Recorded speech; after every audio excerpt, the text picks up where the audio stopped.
Hello, everyone, and welcome back to another episode of the Movie Knights Roundtable Live. It is I, Dalton Burdett, with the amazing Nick Ibricchio. Nick, how are you, my friend? I'm doing great, buddy. Good. Glad to hear it. Guys, welcome to another live show. We're going to be talking about all of the news going on in the world of movies and entertainment. And if you're watching with us live and you want to participate and be a part of the live chat, I highly encourage you to do so, and I'll pop you up just like I am doing now on the screen. Make you part of the conversation. It'll be a lot of fun. If you feel so inclined to super chat, we'll prioritize those, but do not feel like you have to by any means. It will be fun regardless. You know why you clicked on this video. We're going to get into Spaceballs too, but we have a ton of other news stories to get into as well, some that broke even today. So without further ado, Nicholas, the first question remains. Can you please show everyone your Malignant mug? Oh, of course. Here you go. This is a Christmas gift from my cousin Thomas Hell like yeah. 2 years ago. Hell It yeah. has a misprinting on the bottom, which I think makes it Way so better. much better. I'm trying to get the pull focus out. There we go. I think it's in focus. Yeah, you got it. You got it. It's great. Excellent. It's my favorite mug, and everyone should watch Malignant because it's a great movie. Everyone should watch Malignant. I agree. But guys, you know it's PowerPoint time. Let's get over there. We got some stuff to discuss. And our first story actually comes to us from Pixar news, which you've actually had a few things these past couple weeks going around with Pixar. And that is this. There is a new Pixar film coming out, a new original Pixar film coming out, but it's going to be using a special style of animation. As seen here, looks lovely, looks wonderful. The title of this film is going to be Gatto from Pixar. Here are the details. It's from the director of Luca, Enrico Casarosa, follows a black cat named Nero who lives in Venice, indebted to a feline mob boss. He is forced to forge an unexpected friendship that may lead him to his purpose in a new hand-painted style of animation coming in theaters summer of 2027. This is incredibly exciting. First of all, I don't know if you can see the image. I love how it looks, and I'm very curious to see how this will look in a full animated motion concept. It's going to be great. And, I still haven't seen Luca. I know. I'm a piece of shit. But I've heard good things. Luca's great. I loved Luca. I know. I haven't seen it. I've heard it's great. So, because of what I've heard, I'm excited for this director. I'm excited for a new original Pixar film, ever since I've been doing a lot of heavy IP stuff lately. And, I'm curious about this. I think it looks, this is literally all we know, what we just gave you. I'm curious. I'm wondering how it will do. I'm going to throw it to your thoughts. How do you think this will do? Do you think it will work? And what excites you most about this? It definitely intrigued me. Gatto is Italian for cat. How about that? Yeah, there you go. Put that together. That one's a thinker. No, but Try Ricchio to give us the Italian lesson. All we have, right, is this image to go off of and the excitement of a director that I really enjoyed. I thought Luca was a great film. And so I'm excited to see it. I think it's refreshing. They've been very IP heavy, existing IP heavy, that they have been very vocal about that was the strategy. If you looked at Pixar releases over the last few years, the ones that were making money were the sequels and the prequels. I don't think they did any prequels, but these sequels to these legacy films. So it makes sense that they kind of doubled down hard on it. I mean, even with the announcement of this, they gave a first look footage of Toy Story 5. So it's kind of the balance there. But I think, Pixar at the time, at the beginning, at its genesis, at its core, has always been about that sort of cutting edge animation. And I don't know if this is going to be very reminiscent. I would almost give that title to Sony now with the Spider-Verse movies. And even the company that did Flow, they saw that a animated movie with a black cat won an Oscar and said, all right, we can do that. Friday the 13th, Black Cats are in, baby. Let's go. Let's do this. And so I think it's nice to see that they're going to go back to that sort of experimentation, if you will. And I think that that's a very exciting prospect. Yeah, no, I agree. I agree completely. Guys, what do you think about the new Pixar film, Gatto, coming with the new style of animation? Let us know in the comments as we move on to our next story. And this next one is rather interesting. Celine Song is a prominent writer-director right now. She was the writer-director of Past Lives, which was nominated for Best Picture, and she currently has a film in theaters right now called Materialists, which I have not reviewed yet. I'm going to. Spoiler alert, I fucking loved it, and I can't wait to talk about it. But there's no denying the talent of Celine Song. She's an incredible filmmaker. She's really blown up onto the scene, and now she's diving a little bit into the television world, and for very unexpected reasons, over with a collaboration with A24 and HBO. What could she be writing about, you ask? Well, think about it like this. Both films that she's written and directed are about essentially love triangles. One person who seemingly loves two people for different reasons in different ways, and the journey that that person goes through to decide what the true meaning of love is. So naturally, her next assignment is esports. Celine Song will be developing a esports series for HBO and A24. As we mentioned, she's the Past Lives Materialist director. I love that A24 and HBO are going to be collaborating. That's all kinds of prestige. The series will be titled Damage. It's set in the competitive world of esports and gaming, and Song is expected to direct the pilot. This comes to us from the Insider newsletter as well, which was later confirmed by Variety, I believe. Nicholas, I am incredibly curious about this. I love Celine Song. I love both films that she's made. If she's made more films and I'm not realizing that, I apologize. But I think she's an excellent filmmaker. I'm so curious about this because this isn't something that you just stumble into. This is something that you want to do and you're kind of passionate about. At least it seems that way. So I'm very curious how this is going to work.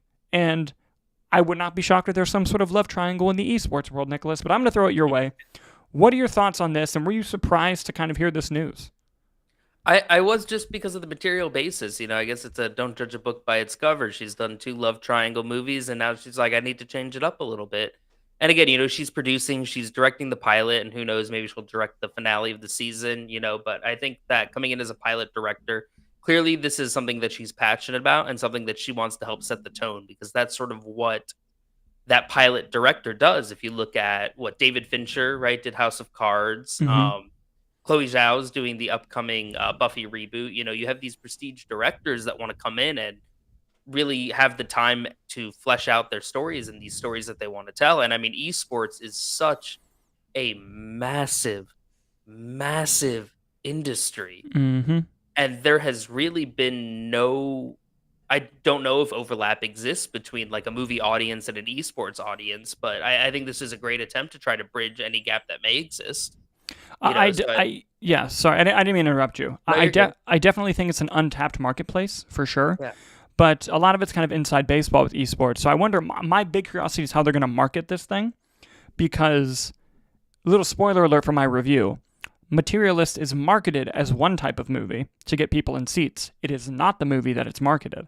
And I think that for esports, you almost can't do this without viral marketing of like famous esport YouTubers, Twitch streamers, like having actors or filmmakers like go on a stream and play Smash Bros or whatever it is. Like, Yeah. I feel like you have to do marketing in that some sort of way. So I'm more curious about that. I'm more curious about how they're going to market this thing.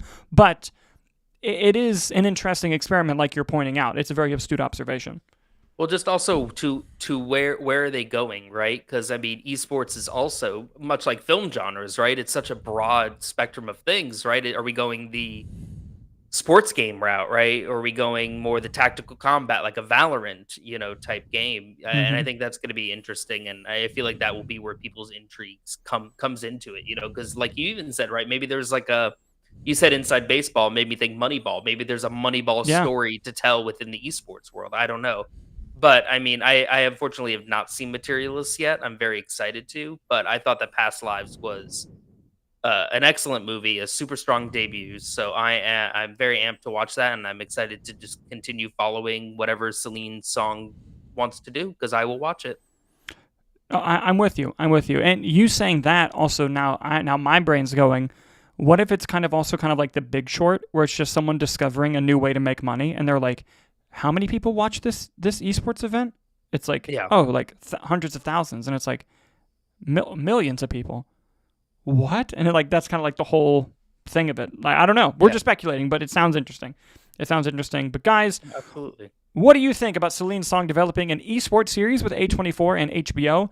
Let us know in the comments. But before we move on to our next story, Morgan Bernard in the live chat wants to point out that she loves that mug. Thank you, Morgan. It's an excellent mug, and we I also appreciate have it.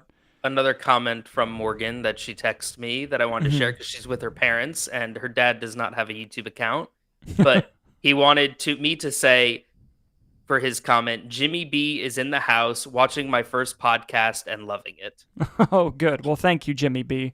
Appreciate you. Appreciate you always. But guys, let's move on to this next story. And this next one is going to get us so excited that we're going to say a ton of words that will more than likely disappoint Jimmy B. So, guys, Robert Eggers is a hell of a filmmaker.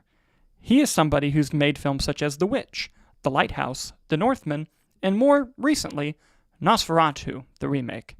You could say he's made a name for himself in the industry. Would you say, Nicholas? I would say so. I think he's quickly becoming a cinephile's household name. For sure.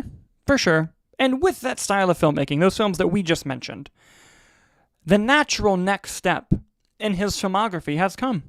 It's come to fruition. We know what the new project from Robert Eggers will be. And that is A Christmas Carol? What? I love this. I love this. I love this. I love this. Let's get into this right now. This comes to us from Deadline. Robert Eggers is set to write and direct a Christmas Carol adaptation for Warner Brothers.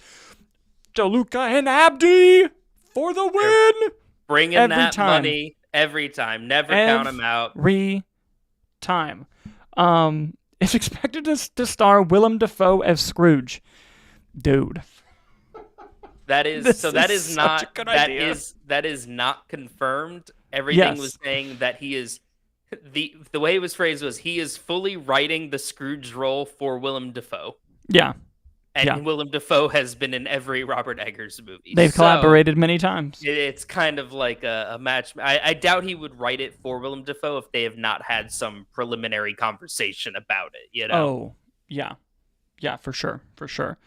Moving on, Chris Columbus is on board as a producer after he just got finishing sailing the Ocean Blue, and it will film after his next project, Werewolf, which we reported on and will shoot later this year. Thank you for laughing at my Chris Columbus joke, Nicholas.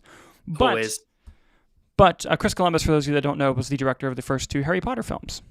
But, Nicholas, will this be a dark, scary, messed up Christmas Carol? Or will it be like the children's Christmas Carol, but made exceptionally on a technical level? I don't know. Am I the one hoping that it's just very, overtly lighthearted and happy? I'm fine either way. Let me tell you, if they decide to go the lighthearted family route, I'm in. Give it to me. Wasn't he rumored to direct Labyrinth at one point? Or is he directing Labyrinth? Maybe. I don't know. I do not know. Maybe I dreamt that. But either way, he's not new to looking into doing other types of works than what he's doing now. Yeah. I'm just so curious. This first trailer is going to break the internet. It's going to be insane. Everyone's going to be so conflicted. If you are unfamiliar with Robert Eggers' work, obviously go watch the films. But if you just want to get a taste of why is it such a big deal that he's making Christmas Carol, just watch the trailer for Nosferatu, watch the trailer for The Northman, watch the trailer for The Witch, and then go, oh, this is the guy doing Christmas Carol?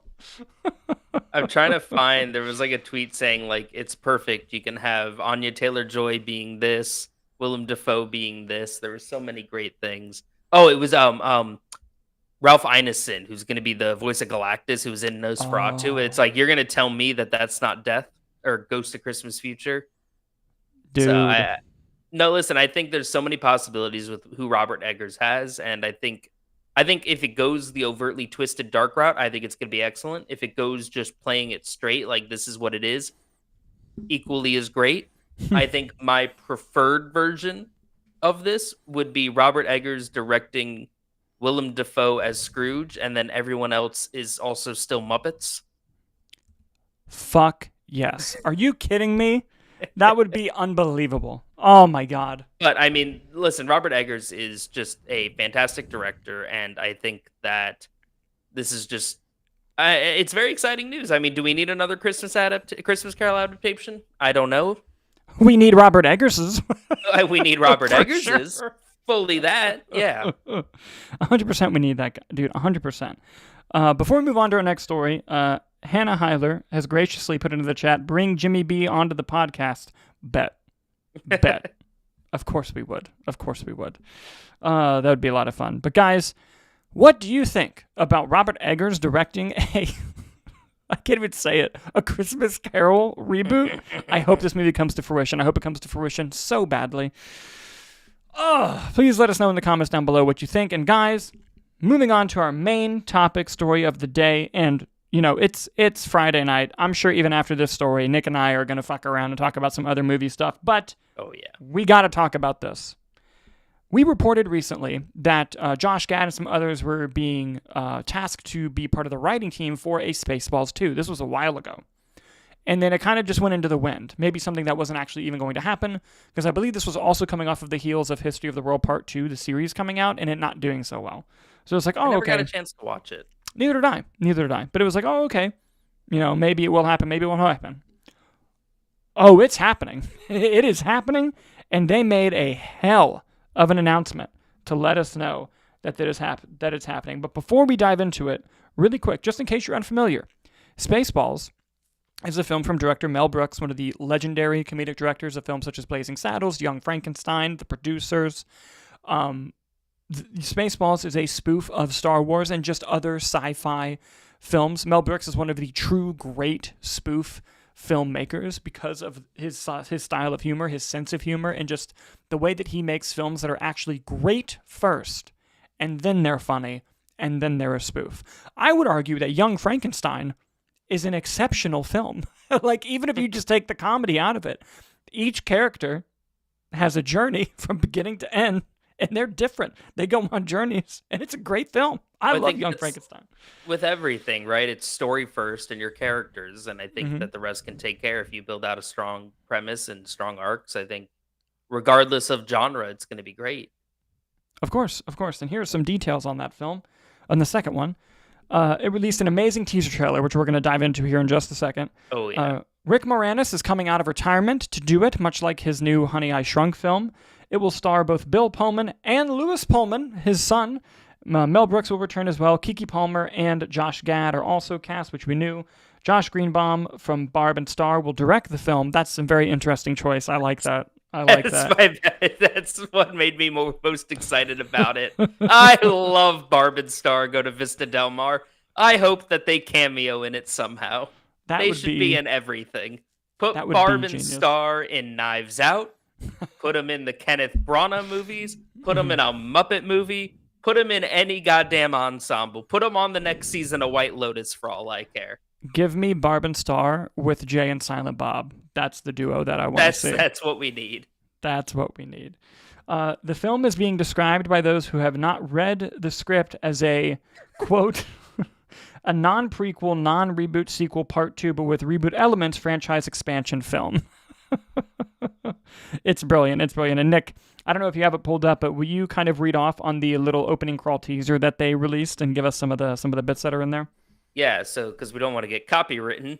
No, basically they just do the Star Wars scroll with a bunch of text, and it says 38 years ago there was only one Star Wars trilogy, but since then there's been a prequel trilogy, a sequel trilogy, a sequel to the prequel, a prequel to the sequel, countless TV spots, a movie spin-off of the TV spin-off, which is both a prequel and a sequel, not to mention 2 Dunes, 7 Jurassic Parks, 2 Avatars plus 3 upcoming Avatars, making 5 Avatars, 36 MCU movies with 2 different Robert Downey Jr.'s, DCU Attempt 1, DCU Attempt 2, an animated Lion King, a live-action animated Lion King, a live-action animated Lion King prequel, 8 Harry Potter movies, a TV series remaking the same 8 Harry Potter movies, a whole streaming service of Star Trek, 7 Alien movies, 2 of which were also Predator movies, not to be mistaken for the 6 Predator movies that are not also Alien movies, 1 Prometheus, which is kind of an Alien movie, 4 Beatles movies, and Oppenheimer. But in 38 years, there's only been 1 Spaceballs. Brilliant reading, by the way. You did an excellent job. Excellent job.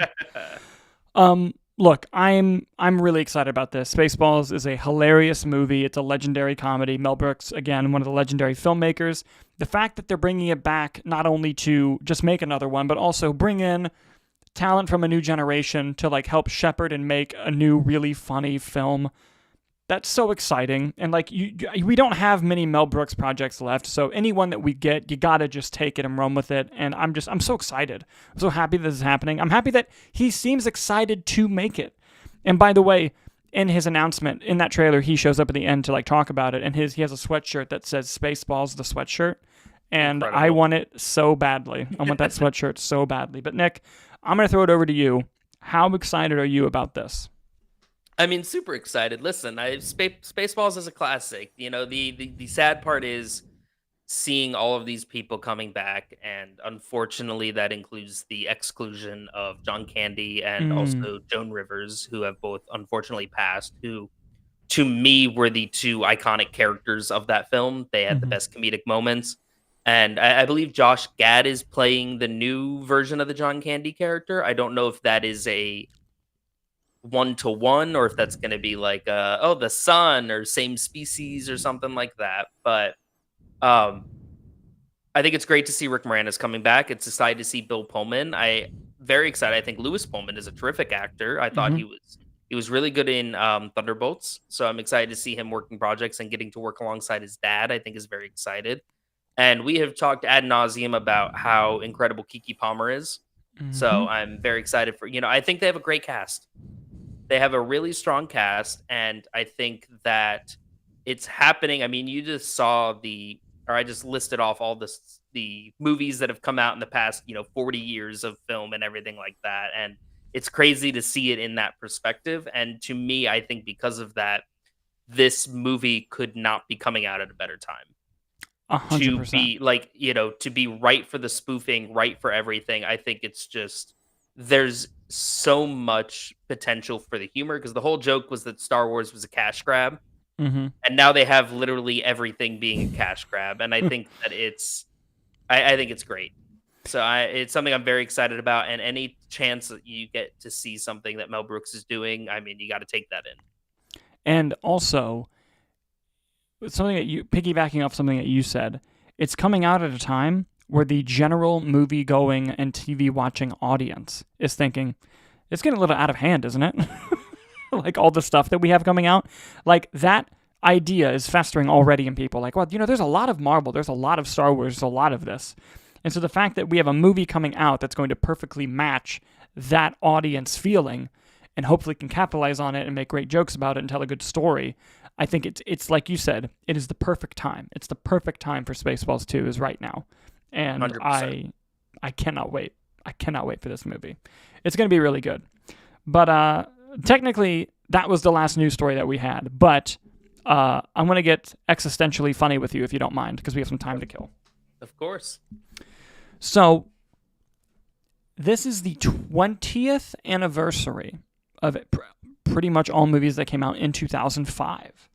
And we already know that we had the 20th anniversary of Revenge of the Sith come out. We were talking about that. It just hit me that it's also the 20th anniversary of Batman Begins. Oh, wow. And I don't know how to feel. Because I forget that those movies came out in the same year. Like, it doesn't feel right, but it definitely was, but it just doesn't feel that way.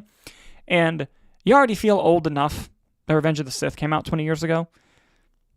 Man, I feel old after thinking about Batman Begins. I remember seeing Batman Begins. That was crazy. I wanted to go really bad. I went with my dad, and it was one of those things where we were both equally kind of curious about it. I just wanted to go because it was Batman. Yeah. My dad, was going to take me because I really wanted to go. And it was one of those things where, in the general public, Batman just had Batman and Robin come out in 1997, I think, which just historically flopped and just was critically panned. It not only killed Batman movies for almost 10 years, it almost killed all comic book movies. It wasn't until X-Men came out that they were like, oh, we can do these again. Okay, great. And it became a thing. And the fact that, at such a young age, I got to watch a Christopher Nolan Batman movie. That's so cool. And I remember when me and my dad watched it, we both came out, and my dad, who he wasn't not excited, but he was definitely going because I wanted to go. My dad came out, and he was like, that was really good. I remember we were talking about it, and I was young. I was a child, but even he was Yeah. like, that was a good movie. Like, that was really good. And although I still remember he was like, that was really good, but it's no Keaton. I just remember him saying that. That's just after every Batman. Yeah, so randomly, do you have memories of watching Batman Begins? I know that you didn't see it until later, but I'm just curious about your thoughts on that. I actually have it's not really a funny story or anything like that, but I remember, so the first Batman movie that I saw in theaters was Dark Knight Rises. Mm-hmm. And I remember that my aunt and my older brother were going to go see it. And I was like, well, I want to go see it. And they were like, have you watched the other two Batman movies? And I said, no. And they said, well, this is the third one, so you're not going to we're seeing it tomorrow. And I said, okay. And then I went to Walmart and I bought Batman Begins and I bought Dark Knight. The good old $5 bins, baby. The good old $5 bin, and watched them both back to back that night. So my first viewing of it was over the course of 2 days. Essentially, I watched all three Batman movies, and was not a huge fan of Batman Begins, and that has since stayed the same.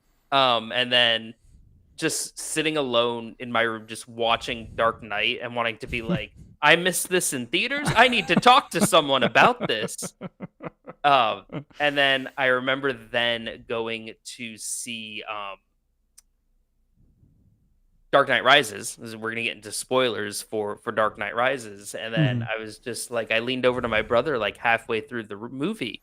And I was, Joseph Gordon-Levitt's character was on screen. And I said, so is he going to be the new Robin? And my brother went, no.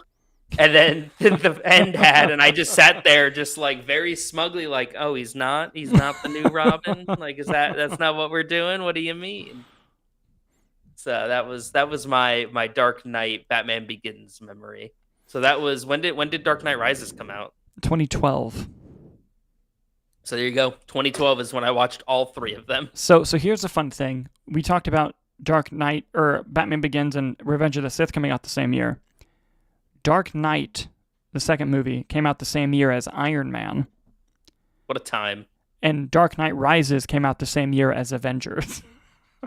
The first Marvel movie I saw in theaters, like MCU movie, was I think it might have been, did Avengers come out before when did Iron Man 3 come out? 2013. Was that before Avengers and everything? It was Avengers, and then the next movie right after was Iron Man 3. What's phase 1 is Thor, Hulk. Phase 1 is Iron Man, Hulk, Iron Man 2, Thor, Captain America, Avengers. The first MCU movie I saw in theaters was Avengers then. Nice. Yeah. Nice. Yeah. I remember going to see Iron Man. We're just going on tangents now. I remember going to see Iron Man when I was 12, not even. And I had just moved to Florida. I had just like a year. I'd been in Florida for like a year. And I wanted to see Iron Man really, really bad because it came out in May. I remember it came out in May of 2008. And I was really wanting to see it.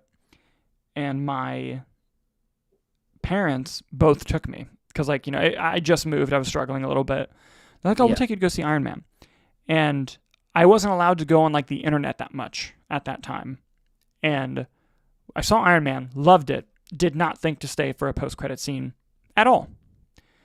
In May, Dark Knight came out. I was visiting family in Ohio, and my cousin Michael took me to see Dark Knight. It was my first IMAX movie. My first IMAX movie was The Dark Knight. Amazing experience. But, finishing this story, went back to Florida in July, and Hulk was coming out. Incredible Hulk with Ed Norton. And I was like, oh, I really want to see that. Went to the movie, and infamously, they don't have a post-credit scene, but that scene that would have been after the credits is right before the credits. So I'm watching, I'm like 12, I'm watching Incredible Hulk, and fucking Iron Man shows up at the end. 12-year-old me is like, that's Iron Man. Guy. That's and the like, other guy. And literally, I'm looking at my parents, I'm like, that's fucking Iron Man. And like, I didn't say fucking, I'm like, that's Iron Man. And they're like, yeah. And I'm like, what do you mean, yeah? Like, this is This has never happened. Like, this is crazy. What do you mean? Yeah. And then I went home and I begged. I was like, please, can I go on the internet and like figure out about this? Because like I have to, like, this is a huge. I'm telling you, I'm not the only person who's like losing it. You're like, that's Iron Man, and this is not Iron Man 2. This is Incredible Hulk. He's not supposed to be here. Yes. So they were like, yeah, here, like, go. And they gave me, like, we had a family computer. Don't know if you remember that. I went on the family computer and started looking it up, and like tons of chat forums and boards. Back when IMDb had a chat section, people just going crazy about Incredible Hulk and Iron Man showing up. And then someone mentioned in the chat, yeah, and I can't believe that they talked about the Avengers in the post-credit scene of Iron Man. And I was like, the what? What do you mean? And Iron Man was out of theaters at that point, but it wasn't on DVD. Back when you had to wait like 6 months for it to come out. So then I'm Googling like post-credit scene Iron Man, and it's like, I read that like Nick Fury shows up, played by Samuel L. Jackson. They talk about the Avengers, and I was like, shut the fuck up. Like, I couldn't believe what I was reading. And you were 12 and you were like, that motherfucker? I was like, Mom, when Iron Man comes on DVD, we have to buy it. I was like, we have to get it. I like to imagine you did not rewatch it. Like, you just went straight to the post-credit scene first. Oh my God. And then I did. I got it. Went right to the post-credit scene, and I was like, it's true. They're going to do the Avengers. That's crazy. Oh, dude. I did. When I say Avengers was my first one, that was kind of a similar situation. Mm-hmm. Not in 2 days and stuff like that, but I probably watched all 5 of those like within a week or two leading up to. Oh yeah. The movie. Like, I hadn't seen any of them, and then I was like, oh, Avengers, and then I was like, wait, I have to watch other movies? What the heck? And now look at me, I can't shut up about it, but you know. Just some stuff in the live chat. Hannah says, my first MCU in theaters was Avengers 2. Amazing. Age of Ultron? That's so long. Good bit. And then she said, I skipped my 8th grade homecoming dance to go watch Spider-Man. Ironically, that's also good. Something that happens in a later Spider-Man movie. Yes, this is true. I'm not going to go on the whole MCU, but just a funny thing. If you ever want to really know, if you guys want to really get into where my personality came from, okay? I went to go see Iron Man 2 in 2010. I was in the 7th grade. And I went with a bunch of friends. My mom took us. And that post-credit scene is Thor's hammer. And we're in Citrus County, Florida, okay? Not many geeks. Me and like 3 other people lose our shit. I'm a child. The rest, they're grown adults. My friends are all now like, we're the grown adults losing our shit. Yes. My friends were all like, what was that? And I'm like, that's Thor's hammer. And they're like, who's Thor? And I had to do the whole thing of like who Thor was and where he comes from. And at the time, I thought they were going to do like Donald Blake, where he like is like the harbinger of Thor. I'm giving them the whole thing, and they looked at me like I was fucking crazy. And then, but also, how do you not know? Okay, regardless of comics, Thor's a Norse god. Listen, Florida you education. You should just know that in general. And then, that's fair. And then, the MCU didn't really get like cool until right around Avengers came out. So Captain America 1 was my first date. I was 15 when my first date to go see Captain America 1. It was not a great date because they didn't want to stay for the post-credit scene. And then I went to school the next day. No, it was Saturday. I went to school Monday, asked my friend who had also seen it what happened after the end credits of Captain America, and he said, they played a trailer for the Avengers, and I was like, fuck! I couldn't believe I missed it. And then Avengers comes out, and suddenly the MCU is cool. It's the cool thing. So, at school, for the rest of my time there through 2015, man, was I the guy when a new Marvel thing was announced. People would just come to me and be like, I need to know everything about the Mandarin, or I need to know everything about Thor, or I need to know everything about the Guardians of the Galaxy. And I'm like, oh, you've come to the right place. That's why I'm here. Finally, my time is here. And it created this. So. And then they stopped asking, so you said, I'm going to start a podcast. Yep. I was like, what? You guys, okay, I'll just get louder. I'll get louder then. You're going to see it every time you open up Instagram. There's no escaping it. No escape. No escape ever, dude. Well, you know, when the MCU gets good again, and hopefully it does, everyone's going to have to come to us to be caught up on the bad. That's what I'm hoping. Remember, we did one live chat where someone's like, "What happened in all these shows?" And I had to go from memory, dude. Mm-hmm. You're like, this is what you're missing. I stepped up to the plate, and I got it done. Oh, and then okay, last one, then I'm done. This is the transition. How did we meet? Oh yeah, we I am more of an introverted person. What? Yeah, who would have thought?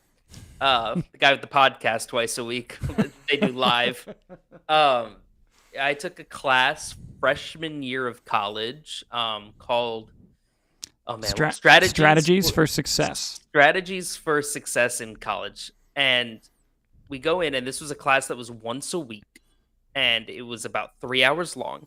Mm-hmm. And the first class we had, the teacher said, he let us out about an hour into it and said, "Oh, it's just syllabus week. Don't get used to it." And we proceeded to never have a class longer than an hour again that entire summer. And I go there, and there was a guy sitting there with his laptop, and his wallpaper was the banner poster for... Fan-made banner poster. It was a fan-made banner poster for Captain America Civil War. And I was mild Marvel at that time. I watched them. I wasn't like, whatever. And I just simply said, like, "Oh, are you Team Iron Man or Team Cap?" as an icebreaker, as one does. And he hasn't shut up since. That was me, baby. Yeah, that was the Movie Knights origin. That was it right there. That was it. And our answer was the same. We may be in a different history if it was different. That is true. Maybe we never spoke again. Who knew? Who knew? But as soon as someone asked me that, I was like, this one. I'm going to stick with this one. And I was too lazy to get more. It'd be like that. It'd be like that sometimes. But yeah, the moral of the story, movies and Marvel bring people together. So there you go. Hannah says in the live chat, "I love your meet cute." Yes, it's a hell of a meet cute for sure. Guys, as always, thank you so much for watching. We're going to be back on, I believe, Tuesday, because we have a fun screening on Monday. I can't wait for Monday. We'll be back on Tuesday with another live show where we go over the box office and other news stories that come out at that time. I'm going to do a quick browse on Twitter just to make sure we didn't miss any breaking news here. While you're doing that, are we allowed to say what the screening is? Is that against protocol, or? I think we can. I don't think they've said anything where it says we can't. I don't see why we couldn't. Yeah, so on Monday we get to go see an early screening of F1 the movie. Yeah, boy. And that is F1 registered trademark. Yes, movie. Don't forget that. Can't forget that part, but so we get to see that Monday. I'm very excited. I'm excited too. It's going to be great. Again, guys, as always, thank you so much for watching. Be on the lookout for my review of Materialist coming soon, and we'll see you next time.